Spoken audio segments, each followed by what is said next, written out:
Welcome back to Vedans Creatives. ఈ రోజైతే ఒక మంచి స్టోరీతో మళ్ళీ మేము ముందుకు వచ్చేస్తున్నాండి. మన ఛానల్ని ఇంకెవరైనా సబ్స్క్రైబ్ చేసుకోలేదా? అయితే వెంటనే వెళ్ళి సబ్స్క్రైబ్ చేసుకోండి. పుట్టినరోజు అంటే పిల్లలకి చాక్లెట్లు, బొమ్మలు, కొత్త బట్టలు గుర్తుకు వస్తాయి కదా. ఇంకొంతమంది పిల్లలు తమకు ఇచ్చిన డబ్బులను దాచుకొని వారికి నచ్చిన ఆట వస్తువులను కొనుక్కోవాలని కలలు కంటారు. కానీ ఈ బంగారు పాప మాత్రం అందరికంటే భిన్నం. తనకు ఎంతో ఇష్టమైన విమానం బొమ్మను కూడా వదులుకొని ఒక తాత కళ్ళలో వెలుగు రావాలని కోరుకుంది. ఒక చిన్నారి ప్రేమ, మంచితనం, త్యాగాన్ని చూపించి హృదయాన్ని హత్తుకునే కథ బంగారు పాప కథ. స్టోరీ నేమ్ వచ్చేసి బంగారు పాప. ప్రజ్ఞ చాలా తెలివైన అమ్మాయి. బడిలో టీచర్లకు, ఇరుగు పొరుగు వారికి, తోటి పిల్లలకు ఆమె అంటే ఎంతో ఇష్టం. ప్రజ్ఞ వాళ్ళ నాన్న అప్పుడప్పుడు ఆమెకి ₹1 ఇస్తూ ఉండేవాడు. వాటిని ప్రజ్ఞ ఖర్చు పెట్టకుండా దాచుకునేది. అలా కూడబెట్టిన రూపాయలతో ఒక అందమైన విమానం బొమ్మ కొనుక్కోవాలనేది ప్రజ్ఞ యొక్క కోరిక. ప్రజ్ఞ బడికి వెళ్లే మార్గంలో ఒక చింత చెట్టు ఉంది. ఆ చెట్టు కింద కొయ్య బొమ్మలు తయారు చేసే దుకాణం ఒకటి వెలిసింది. ప్రజ్ఞ ఆ దుకాణంలో బొమ్మలు చూడాలని వెళ్ళింది. అక్కడ రకరకాల కొయ్య బొమ్మలు ఉన్నాయి. వాటినే ప్రజ్ఞ తదేకంగా చూడసాగింది. ఆ షాపులో రకరకాల కొయ్య బొమ్మలు ఉన్నాయి. పులి, ఏనుగు, కోతి, జిరాఫీ వంటి కొయ్య బొమ్మలు ఉన్నాయి. వాటిని చూసిన ప్రజ్ఞ ఆశ్చర్యంతో అలాగే నిల్చొని ఉండిపోయింది. ఏమి కావాలి పాప అని ప్రేమగా అడిగాడు రహీం తాత. తాత, కీస్ దగ్గరే విమానం బొమ్మ ఉందా నీ దగ్గర అని ఆశగా అడిగింది ప్రజ్ఞ.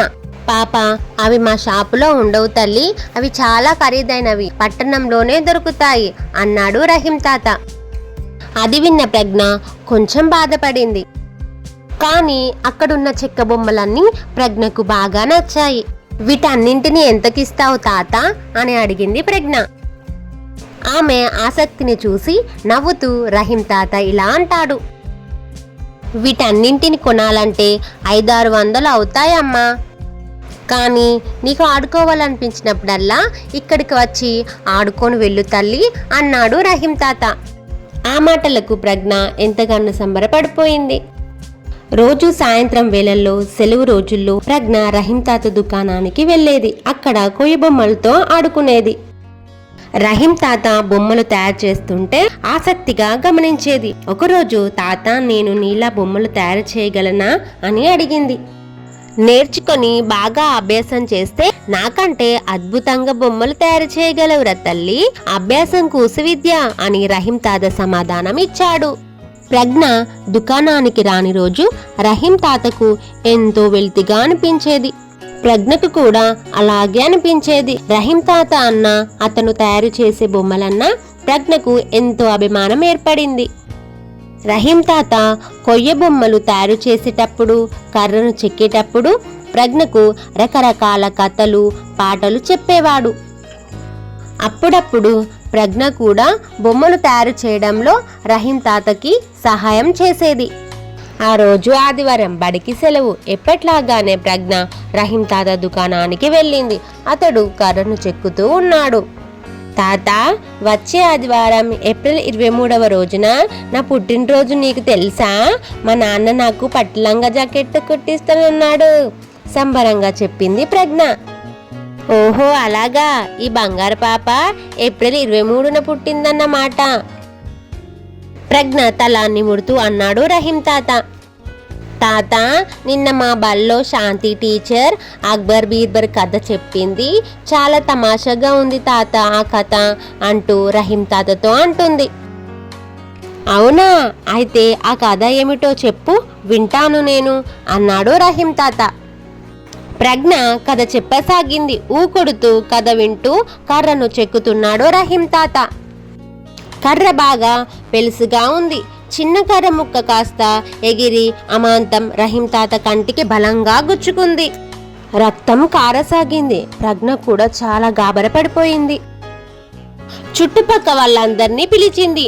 అందరూ కలిసి రహీం తాతను డాక్టర్ వద్దకు తీసుకెళ్లారు. కంటికి తగిలిన గాయం తగ్గడానికి 4 రోజులు పడుతుంది. కర్రను చెక్కేటప్పుడు కళ్ళజోడు పెట్టుకోవాలని చెప్పాడు. లేకపోతే కళ్ళు పోయే ప్రమాదం ఉందని హెచ్చరించారు డాక్టర్. ప్రజ్ఞ డాక్టర్ చెప్పిన సూచన వింది. రహీం తాతకు కళ్ళజోడు కొనివ్వాలని నిశ్చయించుకుంది. ప్రజ్ఞ తాను దాచుకున్న డబ్బును తీసుకొని డాక్టర్ వద్దకు వచ్చింది. అతడు కళ్ళజోడు కూడా అమ్ముతాడు. తాను తెచ్చిన కళ్ళజోడు ఒకటి ఇవ్వమని ప్రజ్ఞ డాక్టర్ గారిని కోరింది. కళ్ళజోడు కొనడానికి నువ్వు తెచ్చిన డబ్బులు సరిపోవు, ఇంకా కావాలి అన్నాడు డాక్టర్. ప్రజ్ఞకి ఏమి చేయాలో తోచలేదు. కావాలంటే రహీం తాత నాకు ఇచ్చిన కొయ్య బొమ్మలన్నింటినీ మీకు ఇచ్చేస్తాను, ఎలాగైనా సరే నాకు ఆ కళ్ళజోడు ఇవ్వండి డాక్టర్ అంటూ బతిమలాడింది ప్రజ్ఞ. ప్రజ్ఞ మంచితనం, దయగుణం, పెద్దల పట్ల ఉన్న గౌరవం, ప్రేమ చూసిన డాక్టర్ ఆమెను అభినందించాడు. ఆమె ఇచ్చిన డబ్బులకే కళ్ళజోడు ఇచ్చాడు. పుట్టినరోజుకు ఆమె కోరుకున్న కీ ఇస్తే తిరిగే విమాన బొమ్మ కొనివ్వాలని అనుకున్నాడు రహీం తాత. తన దగ్గర ఉన్న డబ్బులన్నీ తీసి పెట్టాడు. డాక్టరు తప్పనిసరిగా కళ్ళజోడు వాడాలని చెప్పిన విషయం జ్ఞప్తికి వచ్చింది.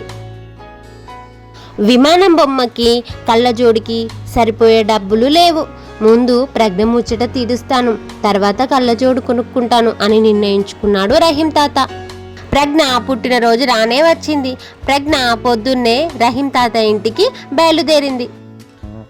రహీం తాత ప్రజ్ఞను చూసి, తల్లి ఒకసారి కళ్ళు మూసుకో అని అన్నాడు. కళ్ళు మూసుకోగానే తను కొన్న విమానం బొమ్మను కీ ఇచ్చి నేల మీద పెట్టాడు. ప్రజ్ఞను కళ్ళు తెరవమన్నాడు. శబ్దం చేస్తూ తిరుగుతున్న విమానం బొమ్మను చూసి కేరింతలు కొట్టింది ప్రజ్ఞ. తాత, ఇప్పుడు నువ్వు కళ్ళు మూసుకో అని చెప్పింది ప్రజ్ఞ. ఆశ్చర్యంగా చూసి కళ్ళు మూసుకున్నాడు రహీం తాత. అతడి కళ్ళకి కళ్ళజోడు పెట్టింది.